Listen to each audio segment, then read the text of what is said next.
about that movie. Good morning, Vietnam. Good morning, Wakanda Nation. Listen, excited to be here. I'm Dr. Ross. For those of you that don't know, VP of Communications here at Wakanda. Excited to be in your presence this morning as we stand on the shoulders of those, our leaders, our CEO, our CSO, all of the corporate team. And I'm really standing in the stead of our CSO, Phyllis Nash, as she is moving forward in the celebration of life for her sister. And today I want to share with you something that I believe that will help every one of us in our life as well as in our business. Because oftentimes when we make up our mind to do something, whether it's just to reach a certain goal, whether it's to get married, whether it's to start a business, whether it's to rank in the company, whether it's to move forward with March Madness, no matter what it is, even if it's just in your own daily activities, there is an enemy that tries to hinder us. And that enemy is an enemy of focus because you can't do anything you don't focus on. When people get in the game to, let's say, run track and field, they focus on the finish line. But when they're running hurdles, they've also got to focus on each hurdle to jump over it to get to the finish line. Because as we know in life, it's a journey. And it's we want to get to a destination, but we must recognize that it's a journey.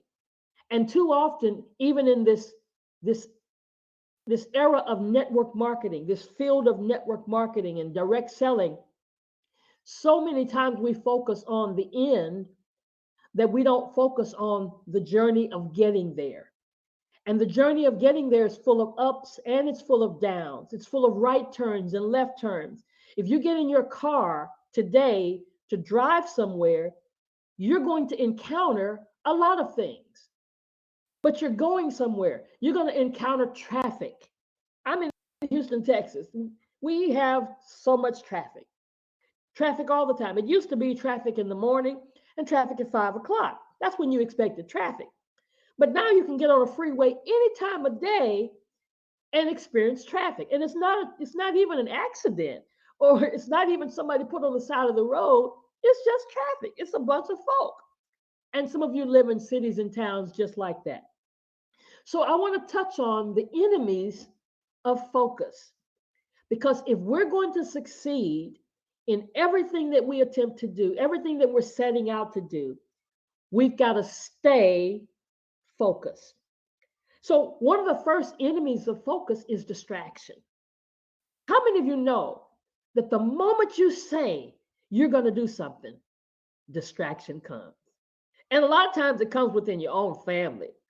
You know, the folk you can't say no to, the folk who always are interrupting what you're trying to do. You could say, I'm going to pray every morning at a certain time, and guess what? Your phone would ring. See, at some point, you have to make up your mind, I'm not going to be distracted. Now, we know there are emergencies about everything, and I'm not talking about emergencies, but you've got to set it in your mind that I'm not, is this thing distracting me from getting where I'm going, or is it helping me? I've learned that I don't even want to be in a conversation that is not helping me or empowering me, or either I'm empowering somebody else. See, you got to either be giving to somebody or getting something from them in a positive way. And so sometimes things are just trying to distract us from our goals, distract us from our vision. So we've got to avoid those distractions. Put them on the side. I'll get back with you later. I had something that happened just, I think it was yesterday or the day before, and they were saying, can you do this? And what I said to them after this weekend. Why did I say that? Because most of you know we're having a meeting in Houston, Texas this weekend. So what this conversation was about had no relationship to what I'm needing to do this weekend. No, it wasn't an emergency.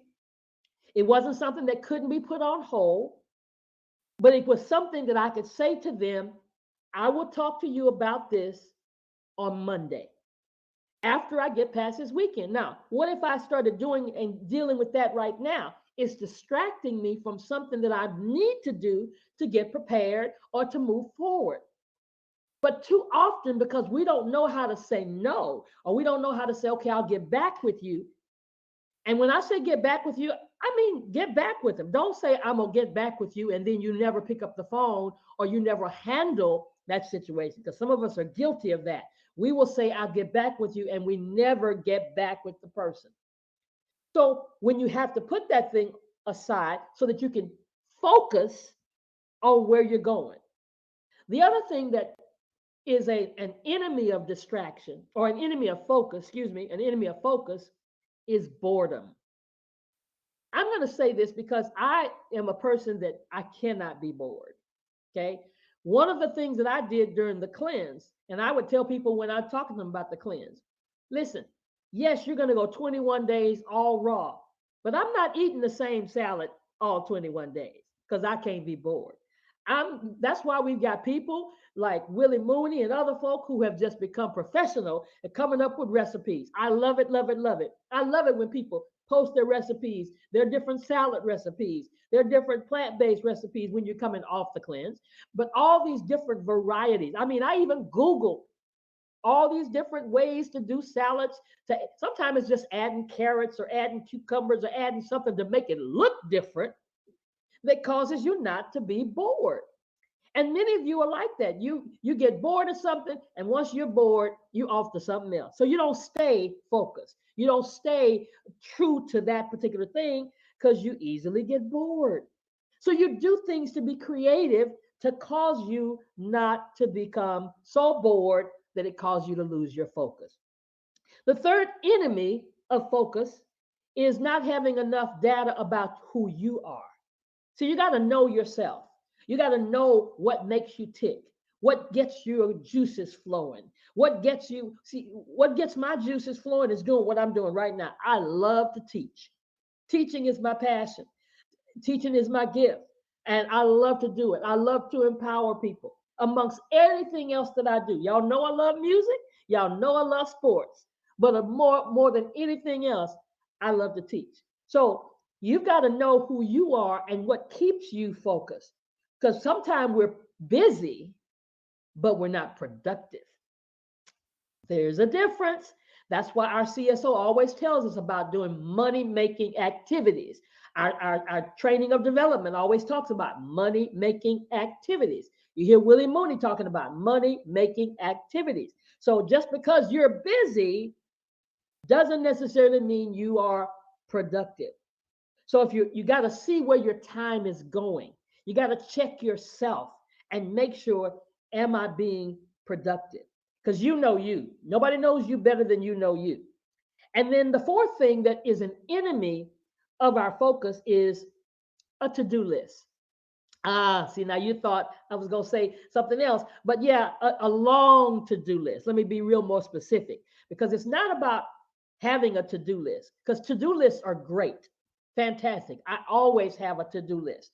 My husband laughs at me because he knows I'm a computer person, but he always laughs because I usually have my to-do list handwritten.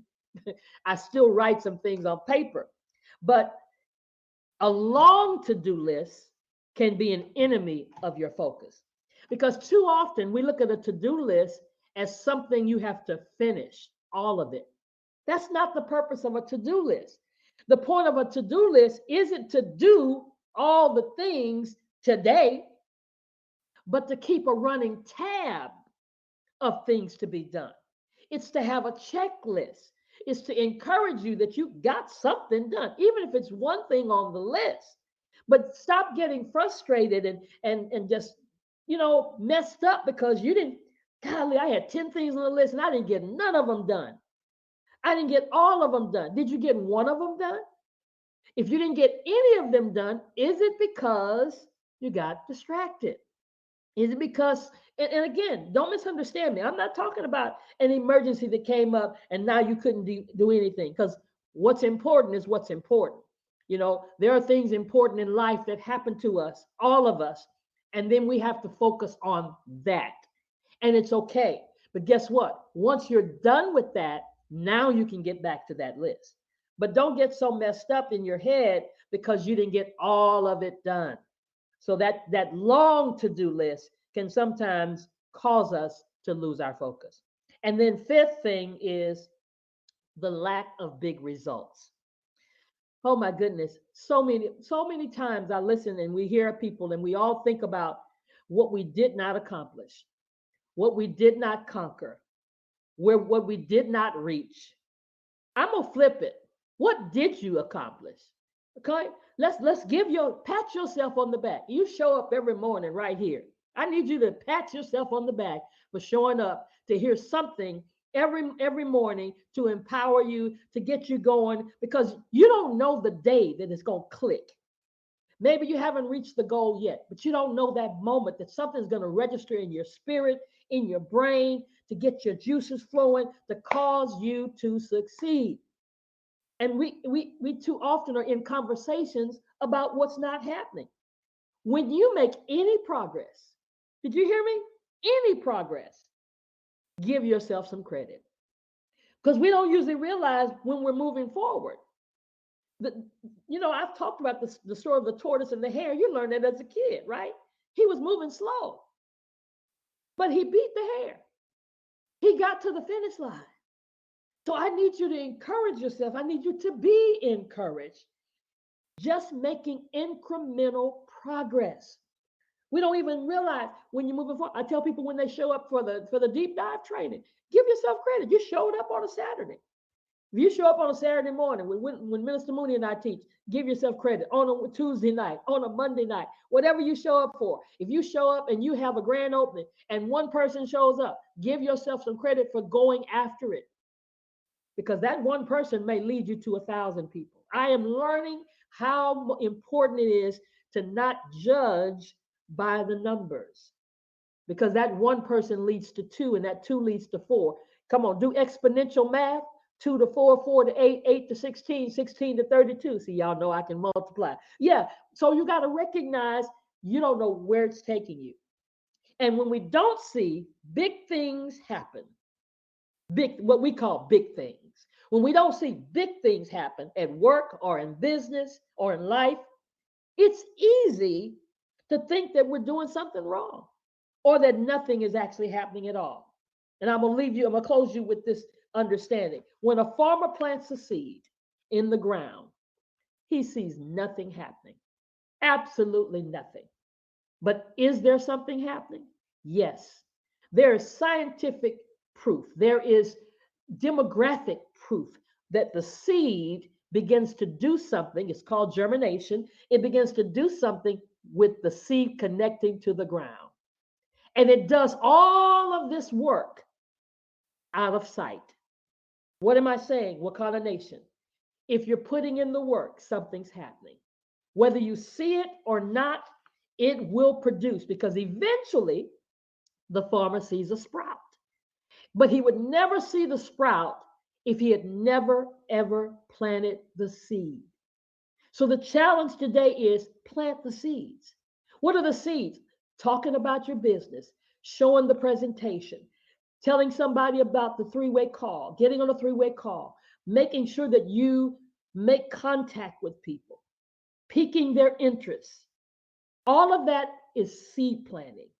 And focus on that seed planting because it is producing something. It's producing something in your life so that people will eventually, and I know we want everybody, we want it to happen overnight. We want it right now. But some seeds do that. If you're ever doing a study of seeds, every seed has its own germination time.